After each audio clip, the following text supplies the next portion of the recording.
महाराज जी कह रहे हैं कि आजकल क्या हो रहा है कि महाराज जी बहुत सारी लड़कियां इनके पास आ रही हैं, मतलब उनके जो प्रेमी थे उन्होंने उनको छोड़ दिया। वो कह रहे हैं कि महाराज जी मेरा जो क्वेश्चन था ना वो ये है कि मैं 15 साल से इस फील्ड में काम कर रही हूँ।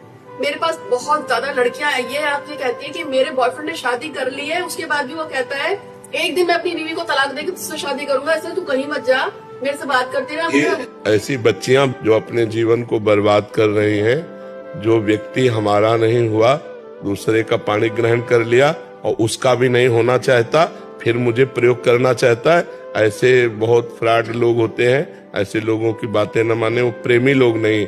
प्रेमी तो वो होता है एक बार हमने आपको स्वीकार कर लिया, अब चाहे विश्व सुंदरी आ जाए तो हम किसी की ओर नहीं देखेंगे, उसे तो प्रेम कहते हैं। अब पाणी ग्रहण भी कर लिया और कह रहा उसको भी छोड़ देंगे। जब उसका नहीं हुआ, जिसका हाथ पकड़ रहा है, तेरा नहीं हुआ, जब उसका हाथ पकड़ लिया, अब उसका हाथ पकड़ लिया तो फिर उसका नहीं हो रहा है, तो ऐसा फ्रॉड आदमी किसी का नहीं हो सकता है। बच्चियों को समझना चाहिए, ऐसे लोगों से दूरी बना के रखना चाहिए।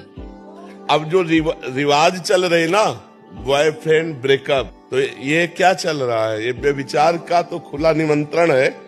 इस लड़के से बॉयफ्रेंड की मित्रता की, फिर महीना 2 महीना के बाद इससे ब्रेकअप हो गया, अब इससे शुरू हो गया, फिर इससे ब्रेकअप हुआ, फिर इससे शुरू हुआ। यह है क्या? तो ये सब बातें, बहुत गंदगी फैल रही है हमारे समाज में। बच्चे समझते नहीं, अपने जीवन को खिलवाड़ में अपने जीवन को नष्ट कर रहे हैं। और एक इसको मनोरंजन समझ लिया, व्यभिचार को मनोरंजन समझ लिया, जिसे इज्जत मानी जाती थी, धर्म मर्यादा माना जाता था। मान लो हम कहते दोस्ती पाप नहीं है, किसी से भी कोई भी दोस्ती करो, लड़की लड़के से ही कर लो, लेकिन जब तक ब्याह ना हो तब तक पवित्र रहो।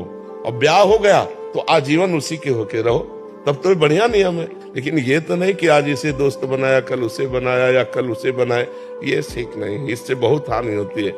इसलिए अध्यात्म की जरूरत है हर व्यक्ति को। अगर थोड़ा विचार पवित्र हो तो ऐसा कैसे कर सकते हो?